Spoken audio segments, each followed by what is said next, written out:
Bismillahirrahmanirrahim. Bismillahirrahmanirrahim. Assalamualaikum warahmatullahi wabarakatuh.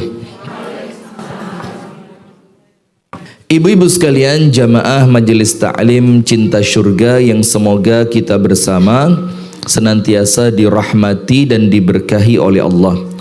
Puji dan syukur alhamdulillah kita haturkan kepada Allah atas nikmat yang Allah karuniakan kepada kita, sehingga di pagi hari ini tanggal berapa Rajabnya? Nah begini, ini kopi nyangkut-nyangkut di gigi saya. Iya, rotok kasar. Lanjut. Nah, masalahnya begini ibu-ibu sekalian. Tentang bulan Rajab, ini ada sesuatu yang memang perlu kita sampaikan dengan penjelasan yang jelas. Karena bulan Rajab ini setiap tahunnya kan terulang. Tiap tahun ada bulan yang namanya bulan Rajab. Dan bulan Rajab ini bukan bulan sembarangan, tapi dia adalah bulan haram atau bulan suci. Bulan haram atau bulan suci yang memiliki keutamaan yang tidak dimiliki oleh bulan-bulan yang lainnya. Nah, maka ada 4 bulan suci di dalam Al-Quran yang Allah sebutkan, kemudian dijelaskan oleh Nabi Muhammad di dalam hadis. Bulan suci yang 4 itu thalathun mutawaliyatun wa rajabu mudar. Thalathun mutawaliyat, ada 3 bulan suci yang beriringan. Dzulqa'dah, Dzulhijjah, Al-Muharram. Itu beriringan kan? Bulan 11, bulan 12, bulan 13. Bagus. Oh, 1 ya. Bulan 11, bulan 12 dan bulan 1. Dan 1 yang terpisah agak jauh, bulan 6, yaitu warajabu mudhar. Bulan apa? Rajab. Kenapa dibilang mudhar? Karena Bani Mudhar di zaman jahiliyah itu mereka punya festival yang festivalnya itu diadakan besar pada bulan Rajab. Nah, seperti sekarang mujahadah. Tahu enggak? Sudah, maka ini 4 bulan suci. Nomor 1 tadi apa? Dzulqa'dah, Dzulhijjah, Al-Muharram dan Rajab. Nah, sekarang kita berada di salah satu di antara 4 bulan suci itu, dan bulan suci ini adalah bulan yang memiliki keutamaan besar. Nomor 1, tidak boleh ada perang. Tidak boleh ada perang.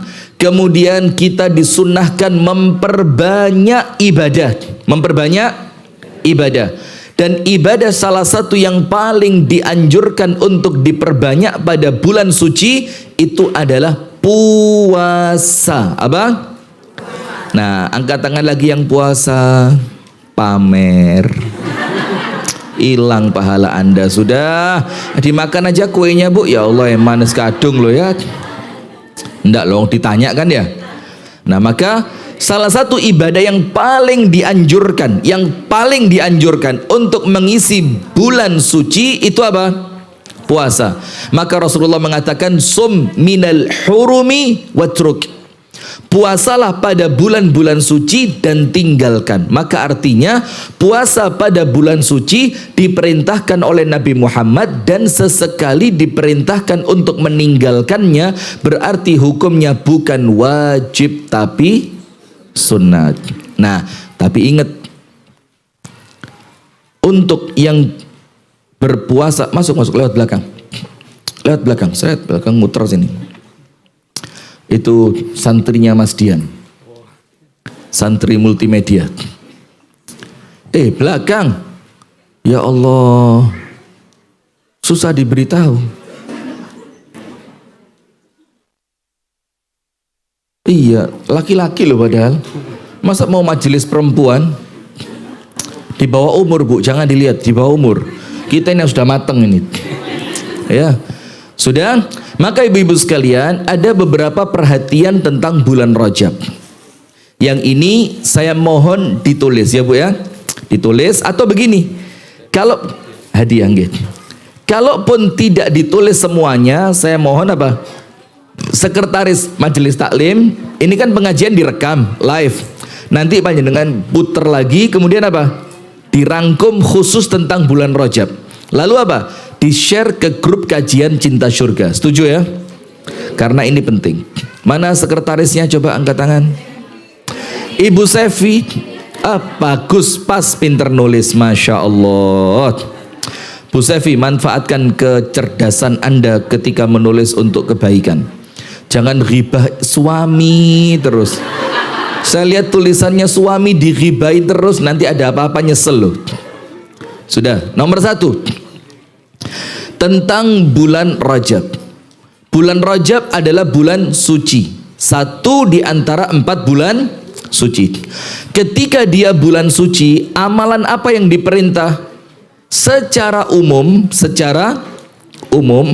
memperbanyak ibadah, dan secara umum meninggalkan atau dalam kurung meminimalisir semua bentuk kemaksiatan.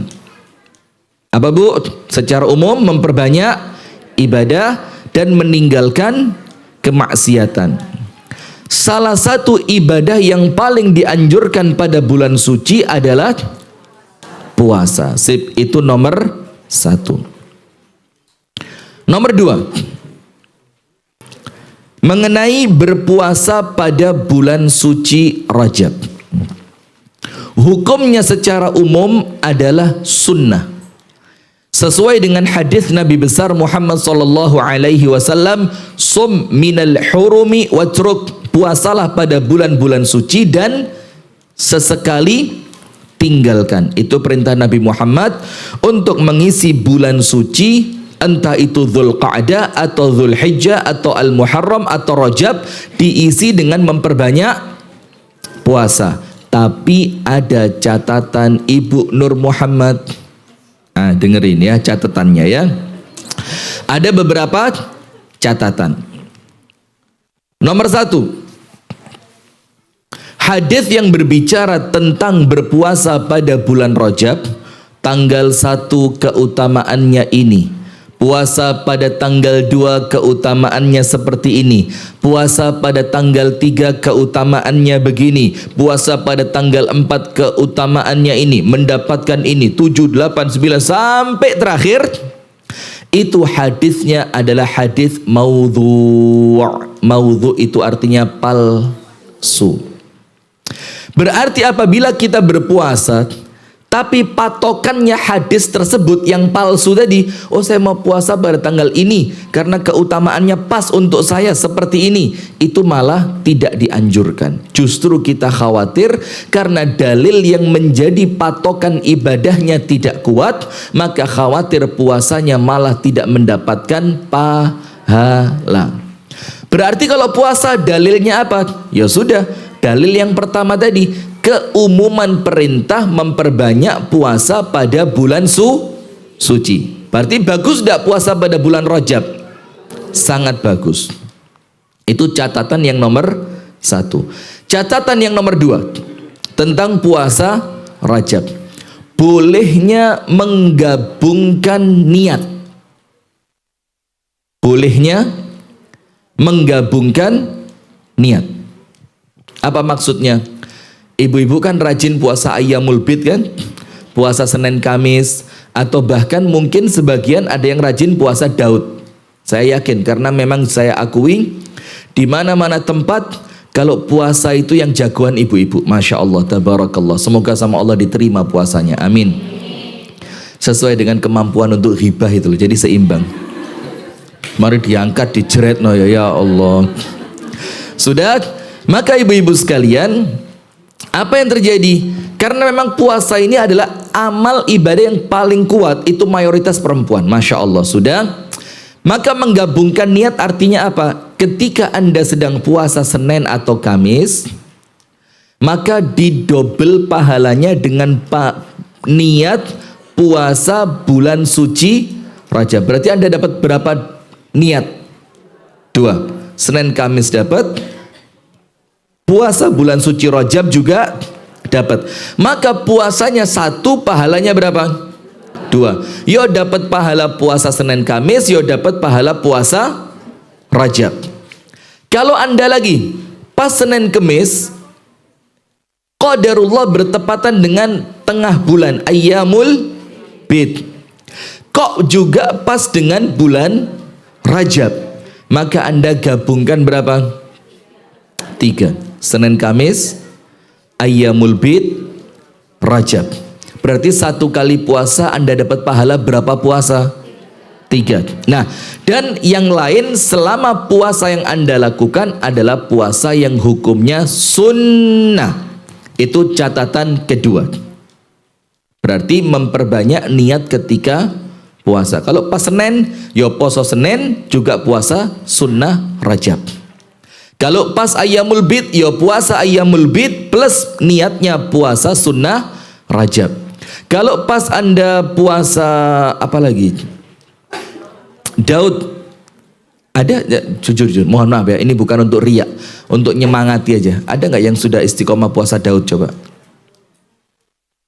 Belum ya? Dan tidak apa-apa, karena ibadah itu kalau dipaksakan gampang pedot. Kalau dipaksakan apa? Istiqomahnya susah. Tapi kalau dia karena dasar kemauan, kecondongan hati, kemampuan yang sesuai, maka istiqomahnya lebih mudah. Sudah. Catatan ketiga, Bu Sefi. Catatan keberapa? 3. Mengenai menggabungkan membayar hutang Ramadan. Tentu masih banyak yang punya utang Ramadan kan? Jujur. Ya enggak banyak ada ya. Ada yang masih punya utang Ramadan tahun 1443. Angkat tangan yang masih punya utang, angkat tangan.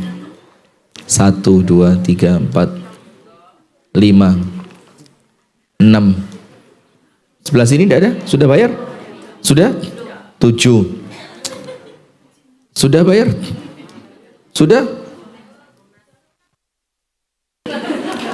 Terus kalau sudah lunas, tidak puasa lagi ya? Bagus. Oh puasa, ya sudah. Catatan ketiga, untuk yang masih memiliki hutang puasa Ramadan tahun lalu.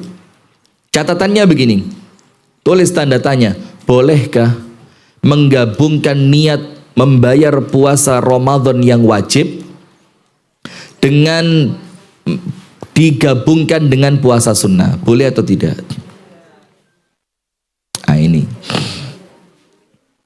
Ini loh Bu, pentingnya ngaji itu ya, biar faham. Sebagian ulama mengatakan tidak boleh, termasuk di dalamnya dalam mazhab Al-Imam Ahmad bin Hanbal. Mengatakan menggabungkan ibadah yang hukumnya wajib digabungkan dengan ibadah yang hukumnya sunnah di dalam pelaksanaannya tidak boleh. Karena yang wajib harus berdiri sendiri. Itu puasa Ramadan, membayar hutang Ramadan hukumnya apa? Sementara puasa Rajab hukumnya apa? Senin Kamis hukumnya apa? Ayyamul Bid hukumnya apa? Daud hukumnya apa?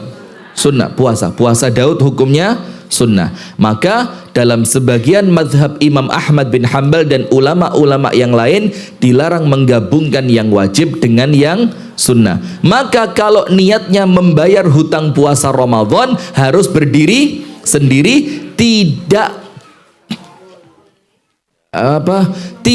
boleh digabung dengan niat puasa sunnah. Sip, faham? Tapi ilmu tidak sampai situ. Ada dalam mazhab Al-Imam Asy-Syafi'i. Di dalam mazhab Imam Syafi'i. Di dalam mazhab Al-Imam Asy-Syafi'i dikatakan selama ibadahnya sama, maka boleh digabung. Puasa dengan puasa. Sama tidak ibadahnya? Sama-sama ibadah apa? Puasa. Maka bagaimana menggabungnya, yang satu wajib, yang satu sunnah? Tidak usah khawatir. Menurut mazhab Al-Imam Asy-Syafi'i puasanya sah dan dua-duanya dapat. Nah terus Anda mau ikut yang mana? Monggo kerso. Ini namanya keluasan dalam Oke, oh Ustadz Imam Syafi'i tidak punya dalil. Jangan ngawur. Tidak mungkin ulama zaman dulu mengatakan hukum tanpa dalil. Kalau Anda katakan Ustadz saya belum tahu dalilnya, itu betul. Tapi jangan sampai mengatakan mereka tidak punya dalil. Sip. Berarti Anda mau menggabungkan yang wajib dengan yang sunnah. Kalau mau ikut Imam Syafi'i, silahkan. Saya pribadi lebih ikut pada pendapat yang disampaikan oleh mazhab Hambali. Tidak bisa digabung antara yang wajib dan yang sunnah. Kenapa? Untuk lebih kehati-hatian. Sip. Bu Sefi sampun? Sampun. Sekarang sudah kan? Sip. Sekarang yang pertama tadi apa Bu Sefi yang pertama? Lah, bukan yang puasa. Yang pertama, bulan Rajab merupakan satu di antara 4 bulan suci. Dan kemudian penekanan ibadah pada bulan suci adalah puasa. Kemudian ada berapa catatan? 3. Sip. Itu poin pertama selesai. Sekarang poin kedua tentang Rajab. Apa itu? Doa.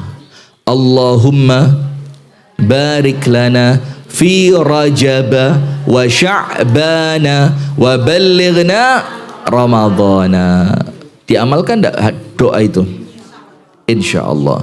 Doa itu ibu-ibu diambil dari hadis yang dhaif. Diambil dari hadis apa? Dhaif. Dhaif artinya apa? Lemah. Nah, sekarang kita dengar penjelasannya ulama bagaimana hukum mengamalkan hadis yang dhaif. Dijelaskan oleh Al-Imam An-Nawawi hukum menggunakan hadis yang dhaif. Nomor 1, tidak usah ditulis kalau ini Bu Sefi. Selama dhaifnya tidak keterlaluan, ada dalam hadis itu dhaifun jiddan. Jiddan itu very. Very apa? Sangat. Selama dhaifnya tidak sangat dhaif, maka masih boleh. Nomor 2, selama ada penguat dari hadis yang kuat, maka boleh. Nomor 3, selama untuk fadilah amal, keutamaan pendorong supaya kita semangat beramal, maka boleh. Nomor 4, selama dijelaskan keadaan hadisnya adalah hadis yang dhaif, maka boleh. Sudah ya? Sip. Sekarang begini, hadis tentang doa Rajab. Allahumma barik lana fi Rajab wa Sya'bana wa ballighna Ramadhana. Itu ibu-ibu sekalian, hadisnya tadi apa? Dhaif. Tapi kesepakatan mayoritas ulama, hadis dari doa tadi boleh diamalkan dengan 3 syarat. Nah, ini tulis Bu Sefi. Iya. Memang beliau sekretarisnya ya. Cocok. Bendaharanya siapa? Mana Bu Nining, yang mana? Oh, yang moto-moto. Itu jadikan seksi dokumentasi aja. Ganti ya. Jadikan seksi dokumentasi. Biasa yang jadi bendahara itu yang tertib keluar masuknya uang. Panjenengan tulis semua ya, keluar masuk itu bagus. Sip. Apa tadi? Nah, cinta surga ini Abah Wahyudi, salah satu yang paling nyenengno itu apa? Infaknya itu macam-macam. Ada infak majelis taklim, ada infak masjid, bahkan sempat ada 3. Bencana alam, waktu bencana alam ya. Oh, konsumsi. Nah, itu sip, itu bagus. Dan saya kagetnya semuanya gede-gede semua. Wih, ini ibu-ibu ini Masya Allah ini. Kalau mau ngaji suaminya diributin ya. Lek gak saya ketewu gak. Nanti yang majelis taklim 15.000, yang masjid 15.000, konsumsi 15.000, sisa 15.000 buat jajan cilok. Sip. Gitu ya. Bagus. Sudah, begini. Fokus karena ini panjang. Boleh diamalkan dengan berapa syarat? 3. Nomor 1, tidak menganggap doa ini merupakan doanya Nabi Muhammad. Bu Ita ya, tidak menganggap doa ini adalah doanya Nabi Muhammad. Saya pengajian dimanapun Bu Ita datang loh, tapi tidak pernah kelihatan nulis. Ngeceki dagangan terus.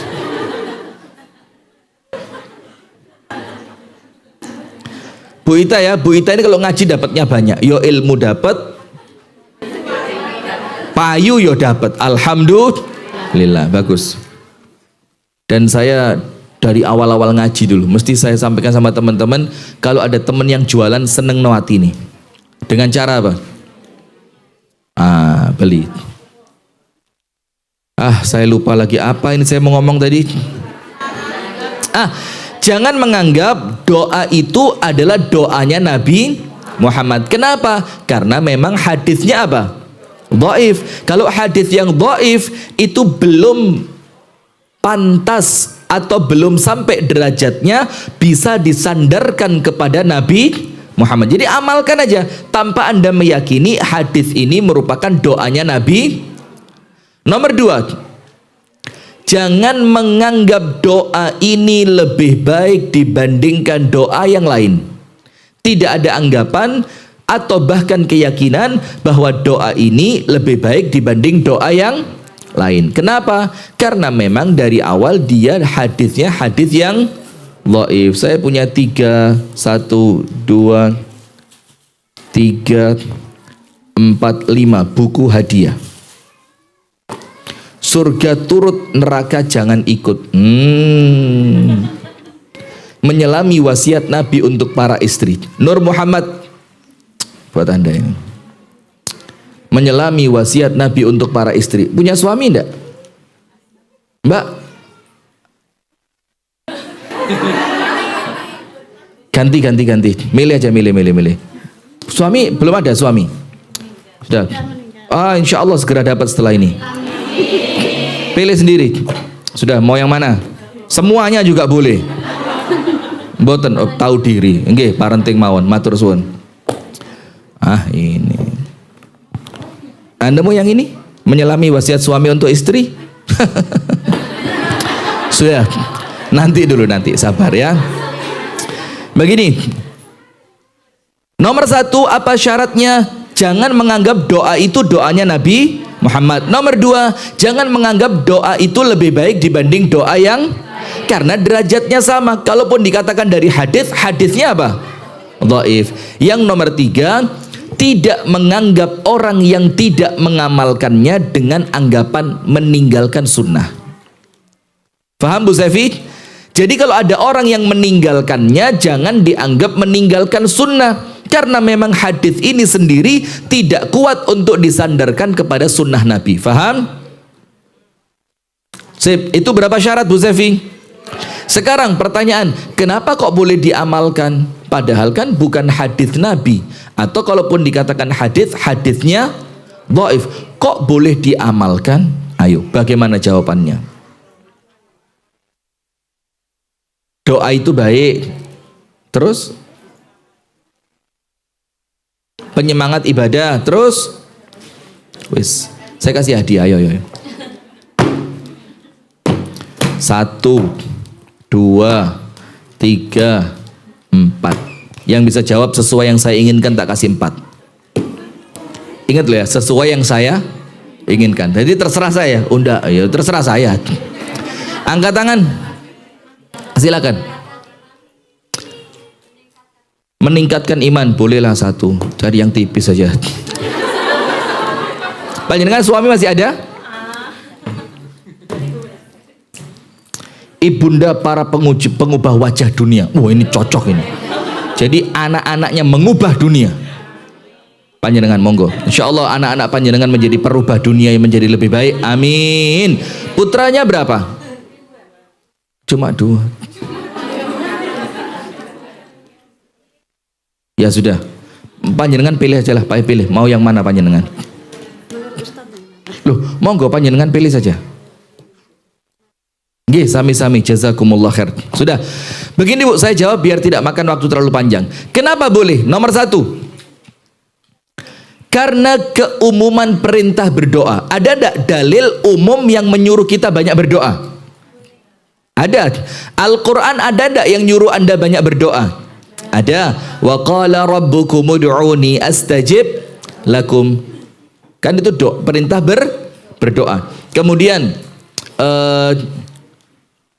dalam hadis ada enggak perintah berdoa?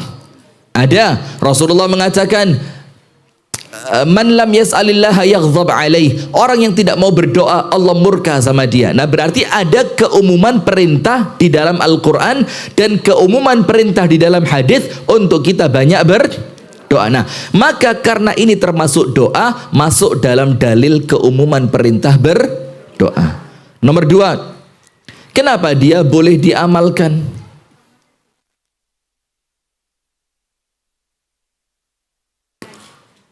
Karena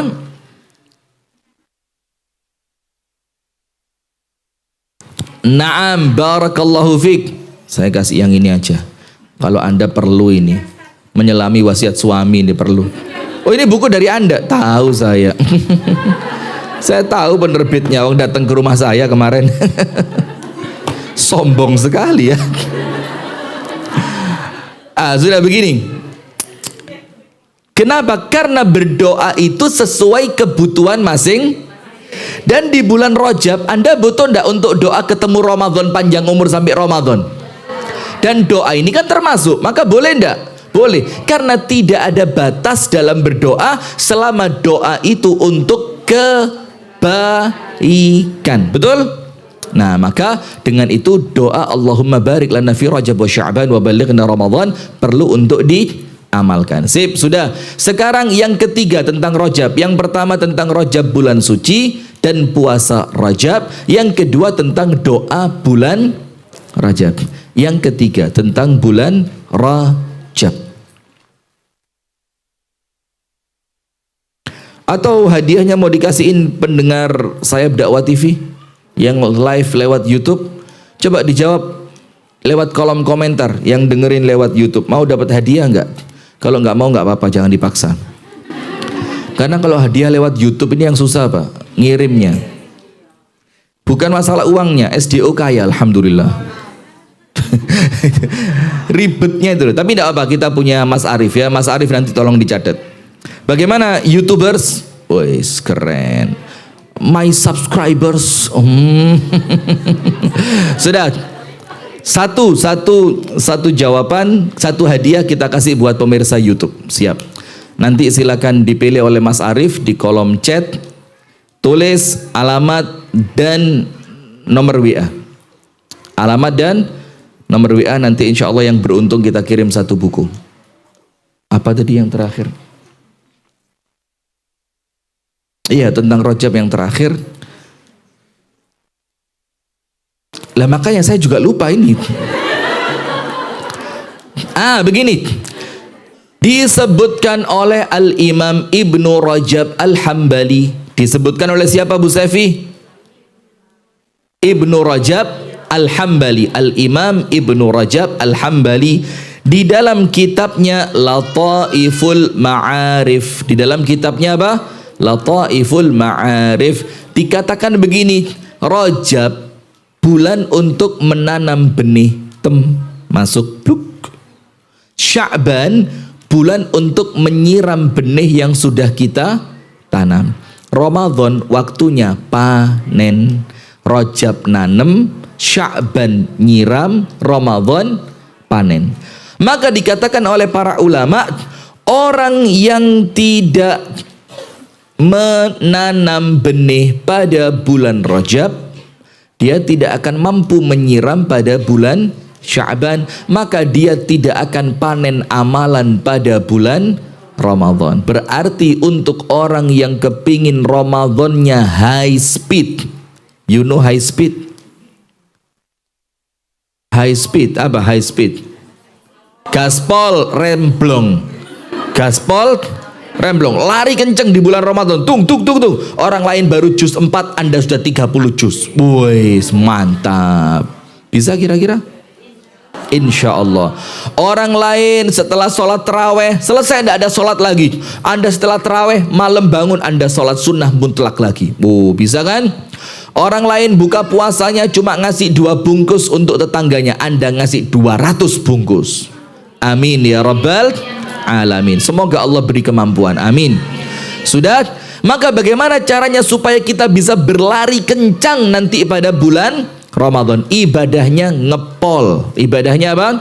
Ngepol. Ya nikah, ya macam-macam. Banyak ibadahnya nanti pada bulan Ramadan. Mudah-mudahan yang belum punya pasangan di bulan Ramadan sudah punya pasangan. Amin ya rabbal alamin. Sehingga sahurnya bisa berdua, buka puasanya berdua, berangkat sholat taraweh berdua, nanti bangun malam untuk sholat sunnah mutlak berdua, nanti ada ibadah khusus berdua.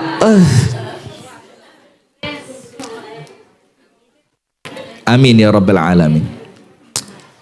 Apa tadi? Maka ibu-ibu sekalian, apabila kita ingin cepat berlari pada bulan Ramadan, ibadahnya sempurna, ibadahnya maksimal, ibadahnya insya Allah ibadah yang oleh Allah diterima, maka harus diawali persiapan Ramadannya semenjak bulan Rajab. Maksudnya apa? Itulah kenapa bulan Rajab oleh Allah salah satu hikmah dijadikan bulan suci, biar kita mulai latihan puasa, biar kita mulai latihan memperbanyak baca Al-Quran, biar kita mulai latihan bersedekah, biar kita mulai latihan membersihkan diri hati. Kalau membersihkan diri orang Indonesia tidak usah diajarin. Orang Indonesia ini mandi sehari 2 kali, dalam keadaan orang Arab seminggu sekali. Serius. Tapi wangi-wangi kan? Oh iya, parfumnya ndak entek, bang bung. Nah, sudah. Maka ibu-ibu sekalian, manfaatkan bulan Rajab untuk mempersiapkan diri dalam rangka menyambut bulan Ramadan. Maka di bulan Rajab ibadahnya diperbanyak, puasanya mulai dilatih, Al-Qur'annya yang berdebu mulai dibaca. Berdebu? Enggak percaya saya. Ibu-ibu sehari baca Quran berapa banyak? 1 juz, alhamdulillah. Ada yang lebih dari itu? Angkat tangan yang lebih dari 1 juz dalam 1 hari. Saya lebih? Masya Allah, mudah-mudahan istiqomah bu ya, amin. Ada yang kurang dari 1 juz?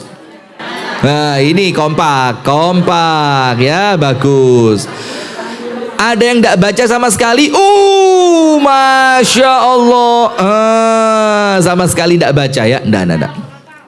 Begini bu, minimal baca Quran walaupun cuma 1 ayat. Yang penting jangan sampai sehari tidak baca Quran sama sekali. Sip, sudah. Maka ingat poin yang ketiga Bu Sefi, Rajab adalah bulan untuk apa? Persiapan menyambut bulan Ramadan. Rajab bagaikan menanam benih, Sya'ban bagaikan waktunya untuk menyiram, Ramadan waktunya panen. Maka orang yang tidak menanam di bulan Rajab, dia tidak akan bisa panen di bulan Ramadan.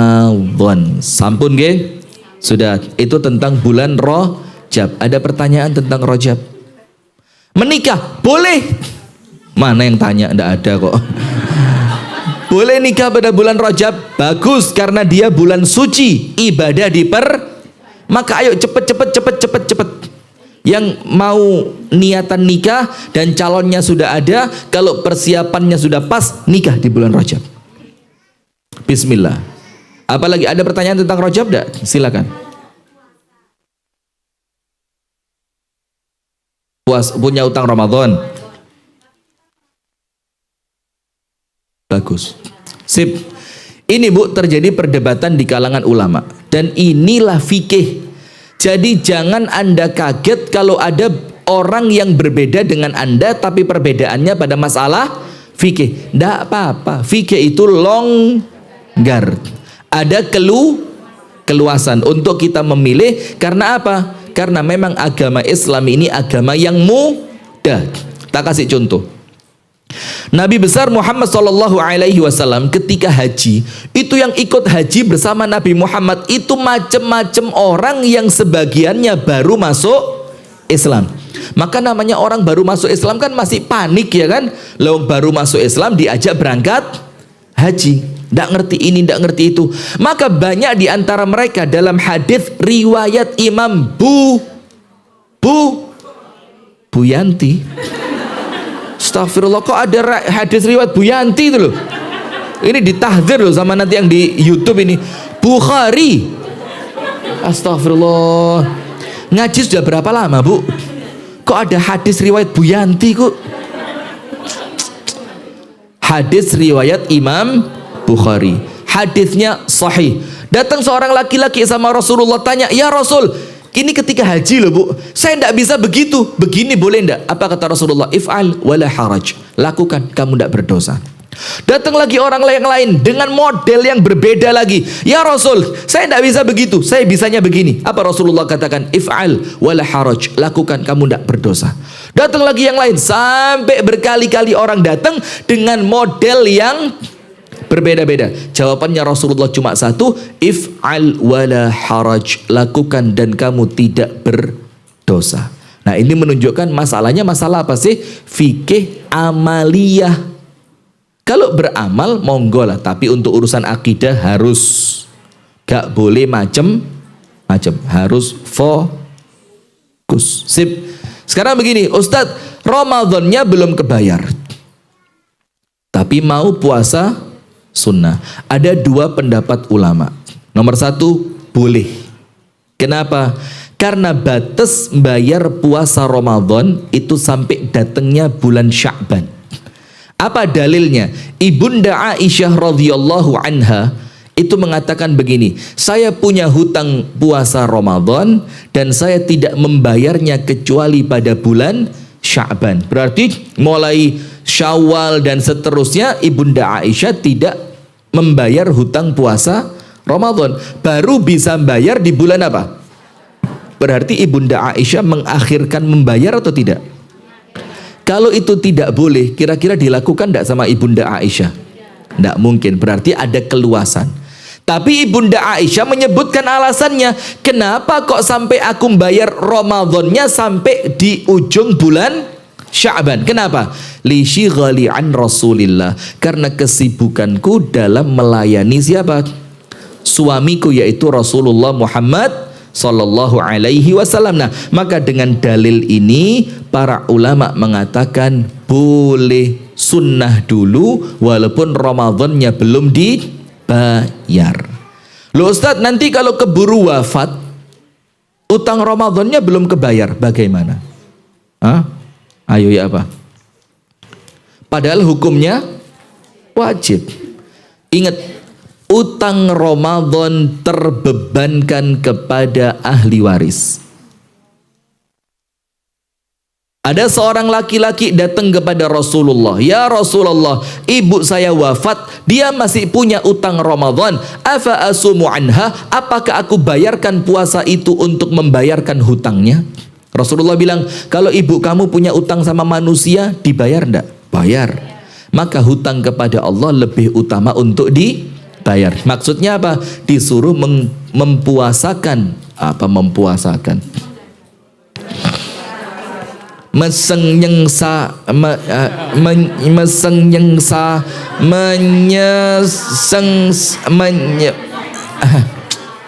susah. Disuruh dosa, ya astagfirullahaladzim. Disuruh menggantikan puasanya siapa? Ahli warisnya. Maka bisa tidak dibayar kalau dia terlanjur wafat? Ada. Siapa yang bayarin? Bisa jadi anaknya atau suaminya, boleh tidak? Boleh. Atau siapapun yang menjadi garis keturunannya. Sip. Itu pendapat yang pertama, boleh.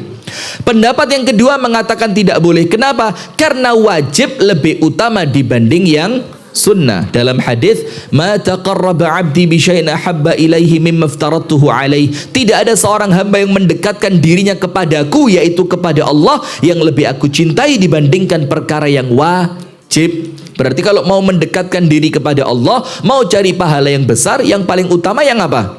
Wajib. Maka jangan sampai diutamakan yang sunnah sebelum wajibnya selesai. Tapi saya pribadi lebih condong pada pendapat bolehnya puasa sunnah dulu. Kenapa? Karena puasa sunnah waktunya terbatas, seperti puasa 6 hari di bulan Syawal. Nanti kalau Syawalnya habis sudah tidak ada kan? Nah sementara Ramadan kalau Syawalnya habis masih bisa bayar enggak? Nah maka kalau saya pribadi boleh, silahkan dalam keadaan Anda tetap niat nyaur utang puasa Ramadan. Wallahu ta'ala a'lam bissawab. Yang lain? Silakan Ibu. Boleh, enggak apa-apa. Pertanyaannya boleh, silakan. Tentang puasa. Pernah puasa? Oh, nanti tanya puasa, enggak pernah puasa. Oh, puasa ya, silakan. Ya Allah.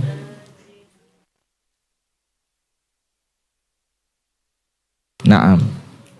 Sama suaminya, berarti putri Anda perempuan ya.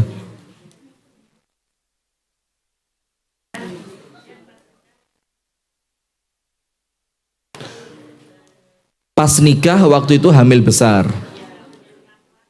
Faham enggak? Faham enggak? Pas nikah waktu itu hamil besar. Loh, lah beliau yang bilang kok. Oh, pas meninggal. Oh, kan? Lah, panjenengan pakai mic aja biar jelas. Monggo, nun sewu. Karena ibu-ibu ini berisik.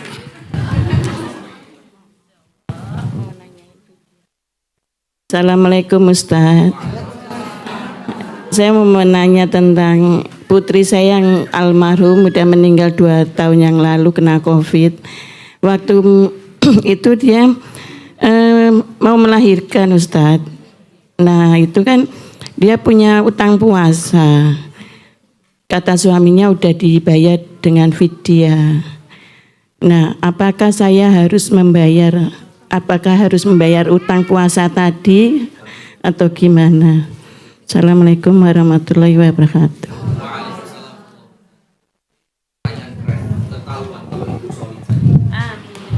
Calon penghuni surga.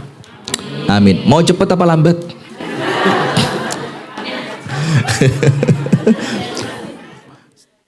Terserah Allah nggih. Manut kersoni Gusti Allah. Sip, ini bagus. Ini pertanyaan. Coba ndak punya pertanyaan kayak ibu ini dah. Yang rotok berbobot gitu loh, ya Allah. Kok pertanyaan? Begini.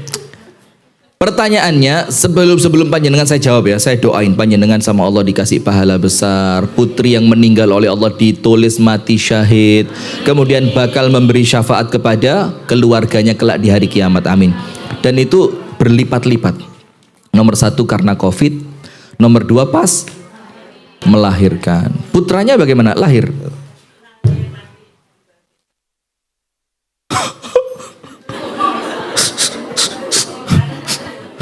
Sedih saya.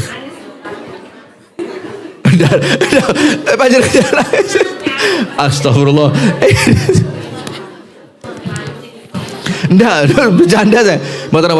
Pahalanya besar, Allah kasih kesabaran yang kuat. Insya Allah Allah ganti dengan ganti yang jauh lebih baik. Amin ya rabbal alamin. Begini, orang yang sakit dan sakitnya sampai mengantarkan dia menuju kematian, dibagi oleh para ulama menjadi 2. Teng, dibagi berapa? Bukan istrinya 2, dibagi 2. Bu, sudah Bu ya, aduh saya enggak sudah enggak apa, yang kuat. Oh, manusia di dunia itu semua diuji Bu. Dibagi 2. Saya kemarin di Padang saya gituin ibu-ibu, saya tanya, mana yang pernah ditinggal anaknya wafat? Ada yang angkat tangan. Dia mau cerita, sudah saya gini dulu, jangan nangis. Wah, awalnya tidak mau nangis, akhirnya nangis betulan. Astagfirullah, dosa tok, astagfirullahaladzim. Iya ya Allah, astagfirullah. Wes fokus, maaf ya. Dibagi menjadi berapa Bu? 2. Orang yang sakit dan penyakitnya sampai mengantarkan dia wafat, oleh ulama dibagi 2. Nomor 1, yang dari awal sakit diprediksi tidak ada kemungkinan sembuh. Maka ketika dari awal sakit sudah dilihat tidak mungkin lagi sembuh dan tidak akan mampu berpuasa, maka yang seperti itu dibayarkan apa? Fidyah. Karena apa? Sakit yang tidak kunjung sembuh, dibayar dengan fidyah. Yang kedua, sakit yang mengantarkan orangnya sampai wafat, tapi dari awal sakit tidak diprediksi bakal wafat. Bisalah sembuh. Maka ketika dia tidak puasa, itu niatnya dalam hati masih bakal ganti. Nah, maka yang seperti itu, Bu, lebih afdolnya diganti puasa. Lebih afdolnya diganti puasa. Karena dari awal dia sakit, dia punya niat apa? Bakal ganti. Nah, maka kalau seperti itu akan lebih bagus kalau panjenengan gantikan. Berapa hari tidak puasa kira-kira? Tidak apa-apa, bismillah, diniati aja kan kebaikan untuk anak kita juga, dan panjenengan yang ganti juga dapat pahala. Dan ini yang lebih aman, lebih selamat. Lebih apa? Selamat. Jadi kalau dari awal, oh ini sembuh insya Allah, sembuh. Luang namanya umur di tangan siapa? Ternyata menurut prediksi perhitungan manusiawi kedokteran sembuh. Allah takdirkan ternyata wafat. Maka yang seperti itu diganti puasa sejumlah puasa yang ditinggalkan. Walaupun sudah dibayarkan fidyahnya, mudah-mudahan sama Allah diterima. Tapi lebih aman panjenengan dengan sukarela, ya Allah saya puasa hari ini, ganti buat anak saya sehari, 2 hari, 3 hari, 4 hari, dan tidak harus urut, tidak apa-apa. Misalkan tahun 2023 Anda puasakan sehari, 2024 Anda puasakan, nanti insya Allah setelah 30 tahun lunas. Kenapa? Loh, enggak boleh begitu? Boleh. Nah ya sudah, saya boleh kok, kenapa enggak? Tapi kesuwen ya. Nah, misalkan Anda puasakan untuk putri Anda 1 bulannya 5 hari. 1 bulannya berapa? 5 hari. Atau ya tergantung kemampuan. Dan boleh juga, Bu, dibagi banyak orang. Boleh enggak? Misalkan ibu puasa untuk dia 10, suami atau bapaknya 10, anaknya 10, selesai sudah. Adiknya, kakaknya, tetangganya, Pak Lurahnya, Pak Camat, ya tidak boleh. Apa hubungannya Pak Lurah, Pak Camat, Pak RT ya? Yang ada hubungan kekerabatan. Nggih, wallahu taala a'lam bissawab. Begitu, Bu ya. Jadi kalau dari awal sudah bakal tidak sembuh, fidyah. Tapi kalau dari awal diniati insya Allah bisa sembuh, dan prediksi kedokterannya medis mengatakan bakal sembuh, ternyata wafat, maka diganti hari. Wallahu taala a'lam bishawab. Silakan.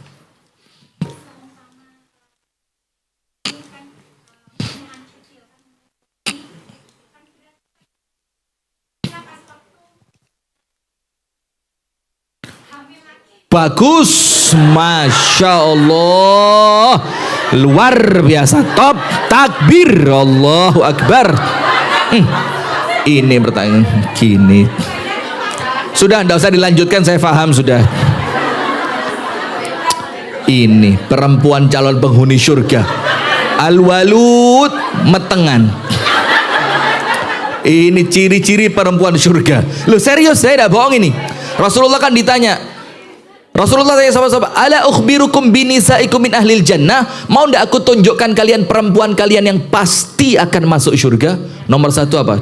Al-wadud, sangat sayang sama suami, ndak sembarangan sama suami, ndak gampang pindah ke lain. Al-wadud, sangat mencintai. Yang kedua, al-walud, walud itu wetenge metengan. Bahkan tidak dia dicekel tok meten. Lu. Sampai suaminya takut tuh, boy. Jangan-jangan hamil ini. Pegang hamil. Astagfirullah. Lah. Kandungannya subur. Yang ketiga, wong saya lo serius, Anda kok guyon terus.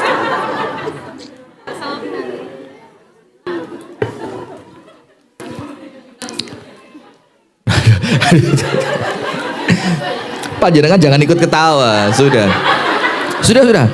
Nomor 1, sangat sayang sama suami. al-wadud. Nomor 2 al-walud, kandungannya subur. Nomor 3 al-a'udu ala zaujiha, yang paling nempel dengan suami, tidak bisa jauh dari suami. Sip.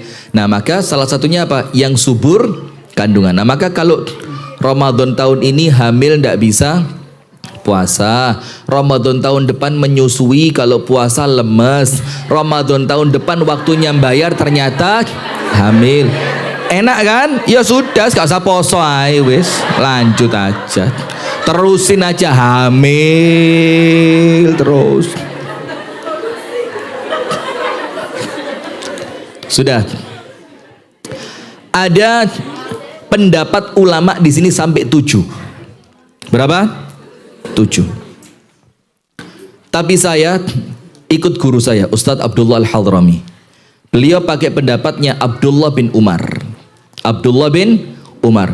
Dan sebagian riwayatnya Abdullah bin Abbas.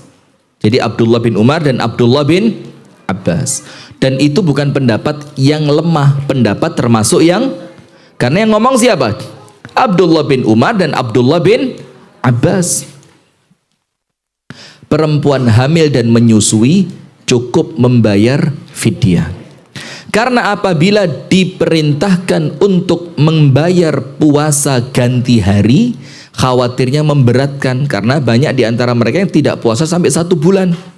Apabila kehamilannya itu di awal bulan pas Ramadan, kan biasa di awal-awal hamil itu masih apa ya, ngidamnya itu masih parah gitu ya, teler sampai pucet, tidak bisa, tidak makan, kadang-kadang sampai ngemilnya itu ngemil suami, telinganya dikerikiti dikit. Tahu ndak istri saya dulu hamil pertama, ngidamnya apa? Kaos yang setelah saya pakai.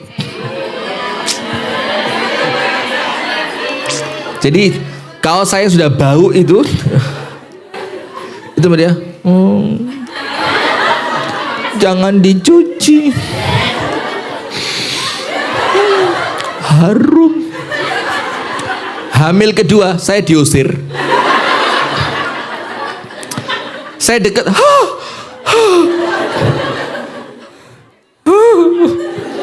saya paksa, saya deketin,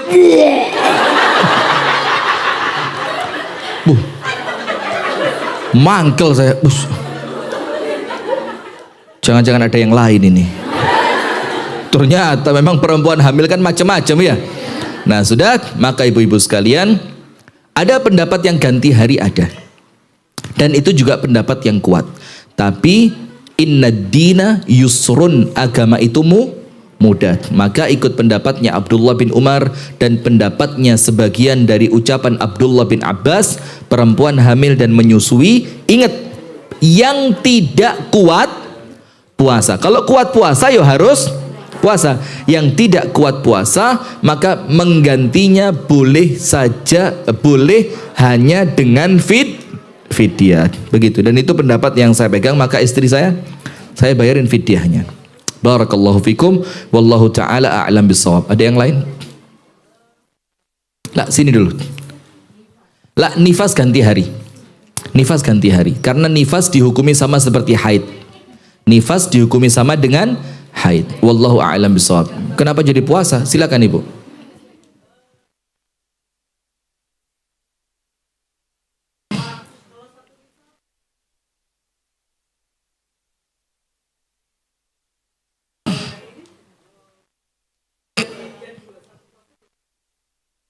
Bagus, saya pernah dengar itu. Istriku rewelmu surgaku, pret. Nggak masuk itu buku itu. Rewelmu surgaku dari mana ceritanya?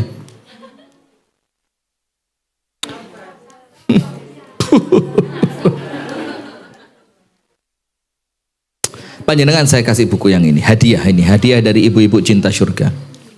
Mohon maaf ya, saya nggak gudo panjenengan loh tadi, ya Allah. Padahal saya juga turut prihatin loh, Masya Allah. Ujian, orang yang sama Allah diuji dengan ujian berat, itu Allah titipkan kekuatan besar sama dia. Kalau kekuatannya besar, surga siap tempatnya. Amin ya Rabbal Alamin. Tidak usah salaman. Oh, tidak usah. Tidak usah. Sudah. Saya pernah dengar seperti yang panjenengan sampaikan itu. Kalau punya utang Ramadan belum terbayar kelewatan satu Ramadan lagi, maka tahun depan dapat hukuman, dapat denda. Ada yang ngomong hari plus fidyah. Jadi bukan cuma harinya yang dihitung, tapi karena kelewatan satu Ramadan ditambahi satu fidyah. Ada yang ngomong juga ditambah harinya berlipat. Kalau dulu utangnya 7, tidak kebayar sampai Ramadan kali ini, maka depan jadi 14. Semuanya cuma pendapat ulama yang tidak berlandaskan dalil. Maka tetap utang Ramadan tahun lalu 7 hari, misalkan keduluan Ramadan berikutnya belum sempat bayar, maka itu kelalaian. Maka masuk setahun full sibuk terus, masa setahun full ngelayani suami terus? Suamimu siapa? Siapa? Sulit. Sudah, maka Bu, kewajibannya apa? Istighfar dan tobat. Karena dia lalai. Tanpa ada hukuman apapun, baik itu fidyah atau menambah jumlah hari. Harinya tetap, tapi ketambahan apa? Tobat dan istighfar, karena dia melalaikan kewajiban. Wallahu ta'ala a'lam bissawab. Walaupun ulama yang mengatakan tambah fidyah, yo kita hormati pendapatnya, diamalkan. Yo monggo, wong ndak ada salahnya kan, wong fidyah itu apa? Bagi-bagi boleh apa ndak? Boleh, cuma tidak berlandaskan pada dalil. Wallahu ta'ala a'lam bissawab. Sudah? Silakan Ibu. Naam, fidyah itu berupa beras. Astagfirullah wa atubu ilaih. Saya kok nampaknya kualat betul hari ini saya. Fidyah itu makanan mateng. Makanan mateng itu yang paling afdal, karena fidyatun ta'amu miskin. Fidyah berupa makanan yang diberikan kepada orang miskin. Ustadz, saya gantikan beras boleh enggak? Boleh. Berapa? 6,25 gram. Ons. Pokok sak kilo kurang seperempat itu loh. Apa namanya? Ons. 6,25. Wes gini, dengerin. 625 gram. Wes beres. Kok angel saya. Jangan diributi. Aduh, ngeributi aja. 625 gram, 6/4 ons. Berarti 1 kilo kurang berapa? Kurang 3,75 gram on. Saya kalau beliin emas istri saya itu bukan, hitungannya bukan gram, on.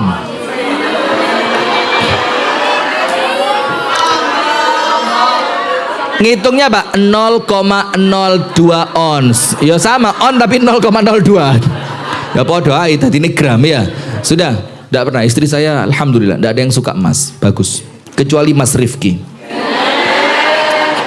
Apa pertanyaannya tadi? Yang paling utama makanan yang diberikan langsung kepada orang miskin, karena memang ayatnya fidyatun ta'amu miskin. 1 hari 1 orang miskin 1 kali makan. 1 hari 1 orang miskin 1 kali makan. Ada saya dengar pendapat di Pare ini, ajaib. Manusia sehari makan berapa kali? 3. Ya berarti fidyah 3. Itu dari mana dapatnya itu? Tidak ada. 1 hari yang Anda tidak puasa diganti dengan memberi makan 1 orang miskin 1 kali makan. Enteng kan? Kalau dirupakan beras 625 gram. 625 gram. Berarti katakanlah wis petung on, selamat.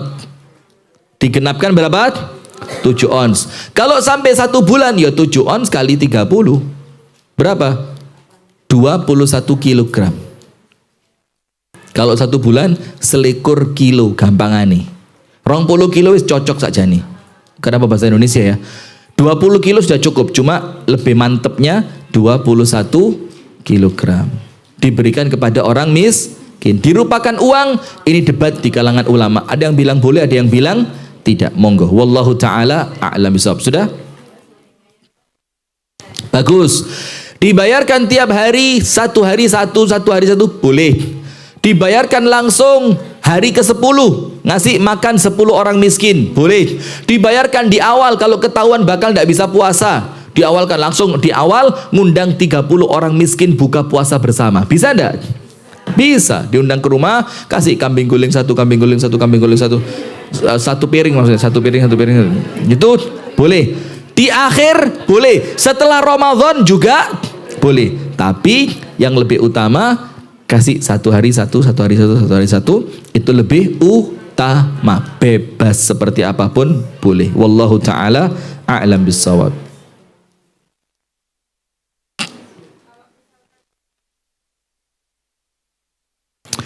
Boleh juga, nah ini melengkapi ya, dibagikan tiap hari kepada satu orang yang sama.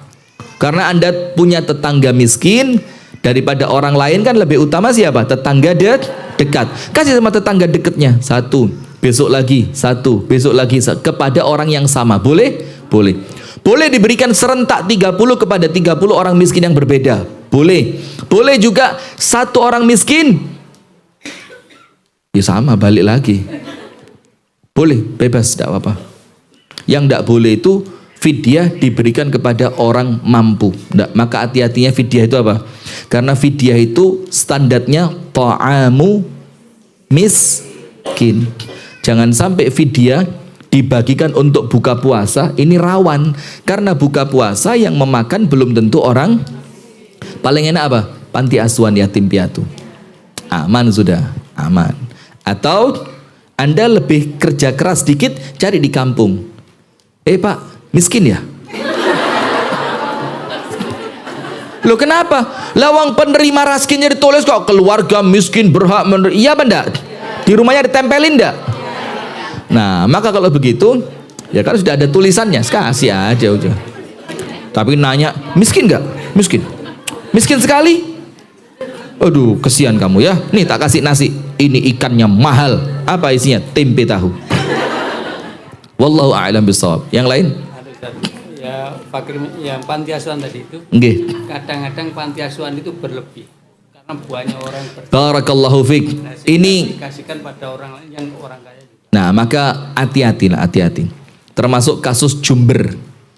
Jumat berkah kan kadang-kadang menumpukkan karena semuanya pilih hari Jumat. Maka Senin, Selasa, Rabu, Kamis mereka dibiarkan lapar, Jumat kasih makan. Makan orang lapar ya. Nanti lagi Sabtu, Minggu, Senin, Selasa, Rabu, Kamis lapar, Jumat kasih. Nanti Jumat numpuk banyak. Nah, maka Jumat berkah ini mulai perlu difikirkan ulang. Bagaimana dibikin rata, dan yang paling utama saya mesti sarankan diberikan kepada pondok pesantren yang baru merintis, yang santrinya itu gratis. Itu lebih utama, pahalanya lebih besar, lebih manfaat. Jadi begitu. Kadang-kadang kalau dikasihkan panti asuhan, wong Ramadan itu kadang-kadang panti asuhan satu dapatnya berlebih, maka dibagikan lagi kepada yang lain, ya ternyata, maka hati-hati. Silakan.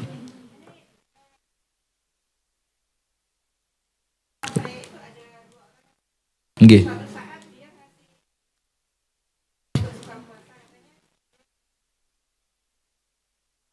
Oh iya,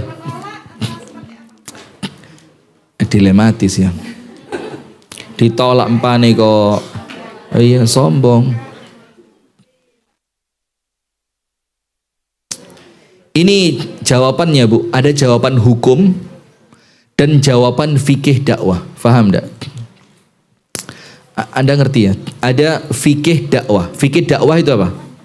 Cara bagaimana dakwah kita bisa diterima dengan baik. Itu namanya fikih dakwah. Contohnya seperti almarhum Syekh Yusuf Qaradawi. Penting ini penting. Tangan kiri minumnya, astagfirullah. Fikih dakwah itu Bu adalah strategi untuk menyampaikan dakwah. Bagaimana dakwah kita bisa diterima. Contoh kalau kami pribadi, fikih dakwah kami sesekali pakai celana, pakai baju kemeja, ndak pakai kopiah, biar kelihatan keren. Kenapa? Karena pasar dakwahnya berbeda. Kadang-kadang pakai gamis, pakai pici, pakai jenggot. Bukan berarti jenggotnya bisa dilepas, enggak. Maksudnya menampakkan tampang serius ketika yang dibahas juga sesuatu yang serius di jamaah yang serius. Nah, itu namanya fikih dakwah, strategi supaya dakwah kita bisa diterima. Contoh yang lain, almarhum Syekh Yusuf Qaradawi, tahu? Rahimahullahu taala. Beliau sampai berani nulis, Bu, di bukunya itu fatwa kontemporer, al-fatawa al-mu'asirah. Tapi ingat, buku fatwa kontemporer itu beliau tuliskan atas permintaan muslimin minoritas Inggris. Ingat loh ya. Jadi latar belakang buku itu ditulis kita harus ngerti, jangan ngawur. Padahal buku itu ditulis bukan untuk Islam Mesir, bukan untuk Islam Indonesia, bukan untuk Islam Saudi, tapi Islam minoritas mana? Inggris. Jadi ada Islam minoritas Inggris datang ke Syekh Yusuf Qaradawi minta itu latar belakangnya. Syekh, kami di Inggris begini. Tolong tuliskan fatwa-fatwa kontemporer untuk kami. Nah, maka dituliskan bukan hukum tapi fikih dakwah. Sampai beliau katakan boleh mengucapkan selamat Natal dengan beberapa syarat. Kalau kita takut keburukan mereka, kalau kita niatkan untuk mendakwai, tapi secara umum tidak boleh. Tapi karena fikih dakwah maka ada strategi. Faham enggak? Nah, maka kalau fikih dakwah, Bu, terima. Besok datang ke rumahnya ijolono. Ijoli. Loh kenapa? Kan loh kita kan biasa ya, dikirimi rantangan, besok rantangnya dikembalikan ada apanya? Kan gitu kan, ada isinya sudah. Nah, besok diijoli, kasih 2 kotak. Anda dapatnya berapa? Ya Allah, ndak malu ngasih cuma 1 itu tonggo Anda itu. Anda dapat 1, besok kasih 3. Atau Anda kan tadi bilang kan kita mampu ya kan, kalau ngasih 2-3 kotak kan insya Allah ndak berat. Kasih 3 kotak sambil diberitahu, Bu, sak temene niku, Bu, nopo-nopo ingkang namine niku vidya. Nah, maka nopo-nopo wau niku mboten angsal disukaaken damel nopo-nopo ingkang tiyang niku susah, saya tidak paham. Itu pegon apa serokolan itu. Bilang sama dia, Bu, vidya itu seharusnya diberikan kepada orang miskin dan itu hukumnya ta'amu fidyatun ta'amu, diberitahukan. Nah, niki dari saya, Bu, tapi bukan vidya, yo hadiah. Jret. Nah, sehingga itu kan haknya dia. Bolehlah dia buat jadikan ganti yang kemarin. Oh gitu kan. Akhirnya 1 dari yang 3 Anda kasih tadi, yang 2 dia makan, yang 1 ijole sing wingi. Thread dikasihkan orang miskin. Lah kok balik ke Anda lagi? Loh, Bu, saya tidak miskin. Ngotot, tak Anda susah diberitahu. Bu aja ya ndak beritahukan. Itu fikih dakwah. Tapi kalau ngomong hukum ya ndak diterima. Kenapa? Karena hukumnya fidyah itu diberikan untuk orang miskin. Nah, jadi bedakan antara bicara hukum dan bicara fikih dakwah. Faham sampai sini adik-adik? Adik-adik faham? Nenek-nenek faham? Faham ya? Barakallahu fiikum. Sudah, waktunya terlalu panjang. Ada satu lagi yang lain? Tidak ada? Sebelah sini? Tidak ada? Seret? Tidak ada?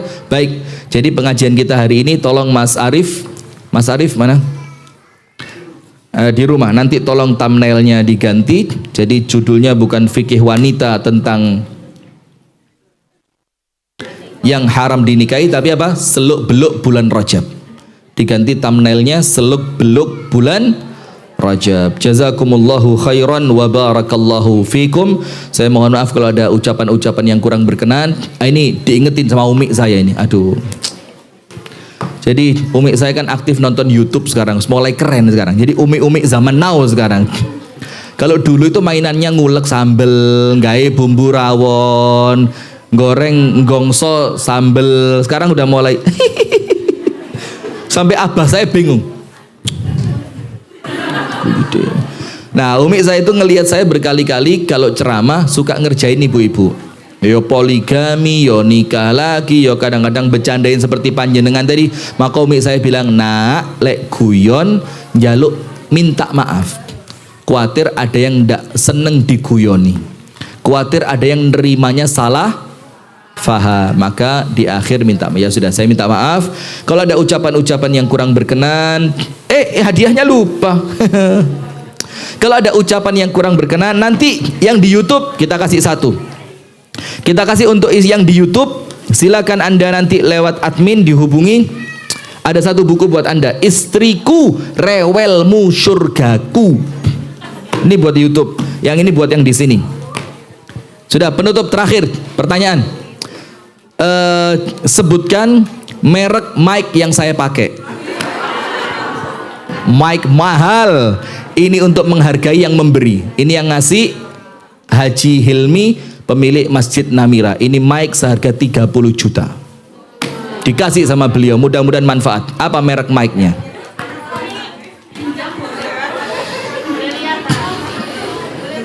Ada yang bisa? Lihat mic-nya. Wis, ini ada tulisannya iso moco pora, karena cara nulisnya sama bacanya beda.